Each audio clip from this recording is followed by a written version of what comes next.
staff. Welcome to this meeting of the Audit and Risk Committee. We'd like to call for apologies, and we have one of Caroline. Would someone like to?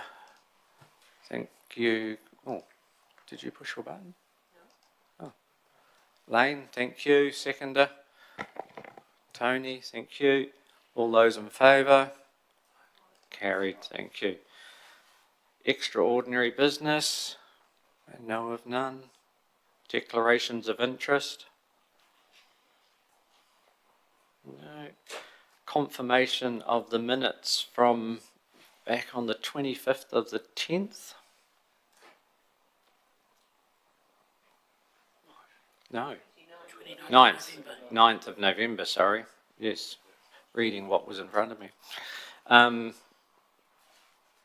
Would someone like to, everyone's happy? Someone like to move? Councillor McMillan? I'll move, yep. Thank you. Councillor Brahm? All those in favour? Carried, thank you.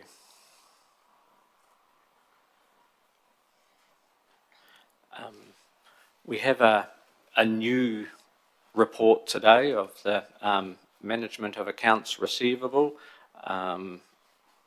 which Leanne's going to go through. So I'll just hand over to her and she'll take us through that and take any questions that you have. Well, good afternoon, everyone.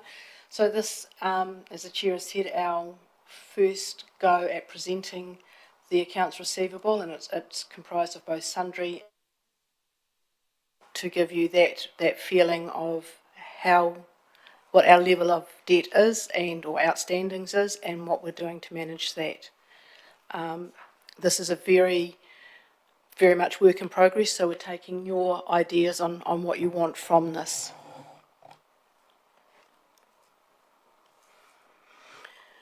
We've given you a breakdown of where the activities are. We've also looked at our debtors over the 10,000 and how we're managing those ones, because they're kind of our key ones. And we've also given you the rates outstanding as well.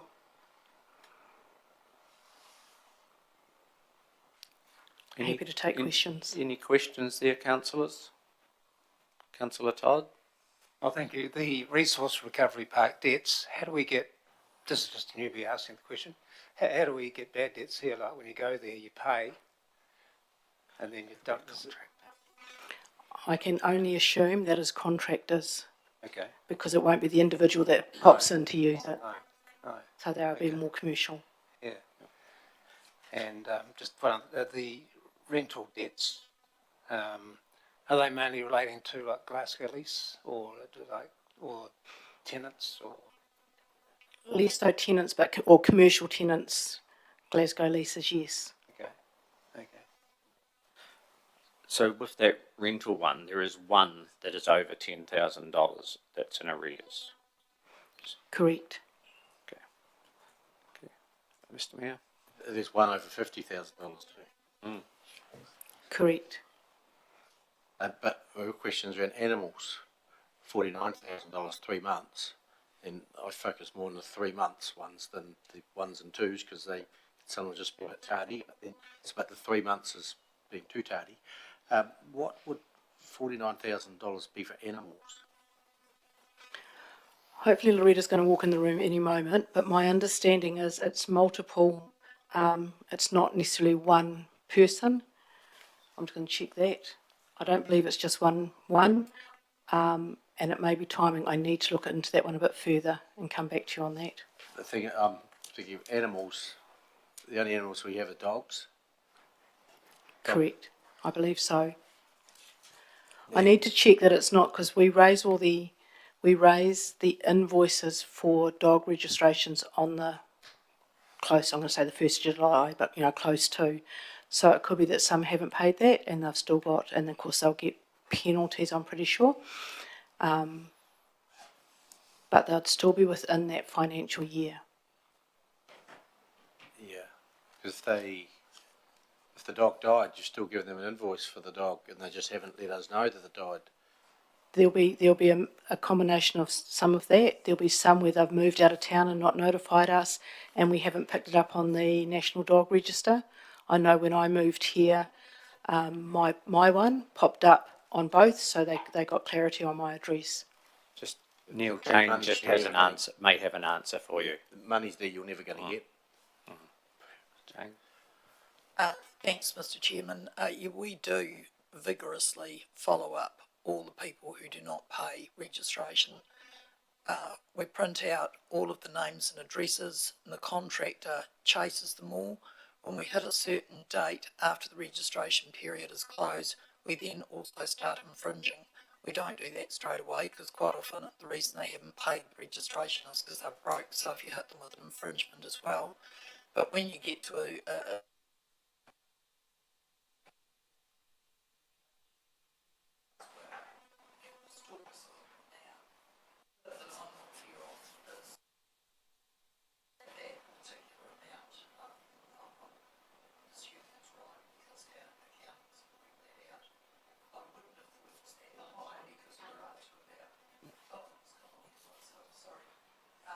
we're up to about 94% of all dogs are registered. So whether that is roughly 6% or not, it seems a bit high to me. Yeah. And it's 3 months and over, isn't it? So some of those might be very old. It might be 8 months old for all you. Could well be. Yeah. We will follow that up for the next report. Okay. And I know it's a new report, but there's some people there who have paid in advance, which is great. And it comes up as a minus, which is good. But then you add the 1, 2 and 3 months up in current, and you account for the payment in advance, which makes the total look better than what it actually is. You're using their credit to sort of make the total look better, where it's not really, because that credit is going to be used up over as the months tick by. Correct. The risk we have is if we don't, somebody will find a balance sheet and go, it doesn't match. And so it's trying to find that balance. And we will always have credits, even in our rates, where people pay in advance. I guess for us, the big focus is like you've already identified, the 3+ months, and then what are the big ones. And that's why we try and break out those numbers to give you a bit more information. Another report we used to get many years ago was we had lots of 3 months. There was 3 months, and those 3 months we called it restricted. And what the 3 months restricted means we're working through a plan with them. So for councillors' benefit is don't take too much notice of restricted because we're on a payment plan with them. If they weren't 3 months, just 3 months was they owe us, if that makes sense. It does, and I think that's where Loretta in her report has tried to explain further down the ones that we have got plans for those big amounts.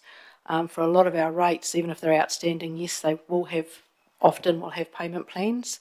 I can look into seeing how, if we can separate that out so that you can see here's the total 3 months, and X amount has got a payment plan in place, if that's more useful. It may be because back then when we got it that way, the number was sometimes quite big, but we knew it was being worked on, so no need to ask a question.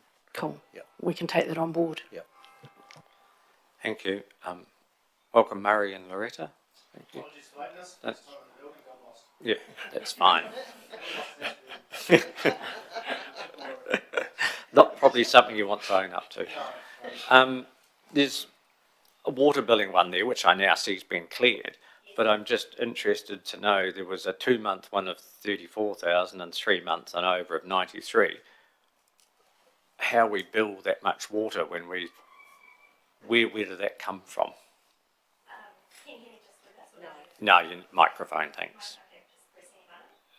Right hand one. Yep. Water billing is done quarterly, from my recollection, and one of them, obviously the large amount, was actually an internal allocation that we just had to get confirmation from managers. So, yeah, that hopefully answers your question. Thank you. Councillor Brown. Thank you, Mr. Chair. Building and resource consents. Yes. Do you have to pay them before you can use them? Or can you use them and just 3 months later? Jane's going to. Yep. You can't uplift a building consent until you've paid, but I understand from following up on this that some is largely development contributions, which don't have to be paid at the time. That is when consent it's is uplifted. finished. Yeah, okay. So going forward, that would be quite useful information to see that split out, like development contributions as one figure, and that way it would have a sort of bit more meaning, if that's all right. Yeah. Yes, I'll have to see if we can do that, but Yeah. yeah, thank you. Thank you.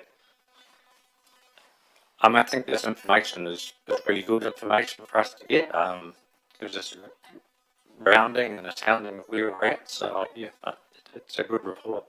Are there any further questions on it?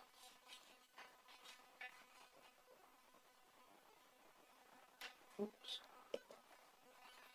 No. Thank you. Keep Thanks, going. Loretta. Shall I move that we receive? Thank you. Yes. We have a mover. Do we have a seconder? Councillor Brahm. Thank you. All those in favour? Carried. Thank you.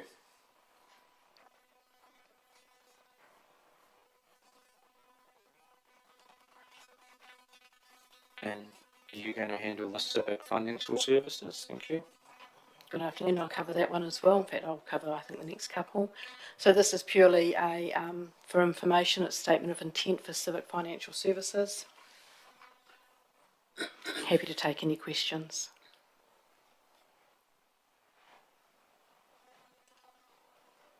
Any questions at all? No. So if not, once again, there's a recommendation there. Would someone like to move? Councillor Wilson. Councillor McMillan. No further discussion. All those in favour? Hamish, are you? After the resolution, Yep. sorry. All those in favour? Carried. Thank you. I was just going to note through Mr Chair that Charlie Howe, the Chief Executive of Civic Financial Services, is going to come and visit Council. I think it's now programmed for a March Council meeting because Civic Financial are the managers of the risk pool product as well, which Council spoke about last time, that's still got some long tail obligations. And Council want to understand that better, or this committee wish to understand that better. So Charlie is coming to Ashburton in March. So if there's any issues or any questions you had specifically about civic financial services in a broader sense, that'd be a good time to get the real oil from Charlie when he comes. Thank you. Okay, page 18, the Bancourt Treasury Report. Through the Chair, thank you. I'll take the report as read and happy to answer questions. Any questions there?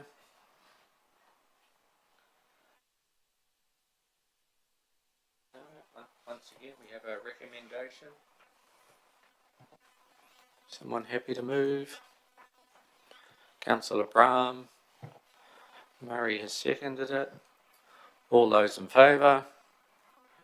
Carried. Thank you. Right. Does that take us to the end, does it? Would someone like to move that we go into committee? Councillor McMillan.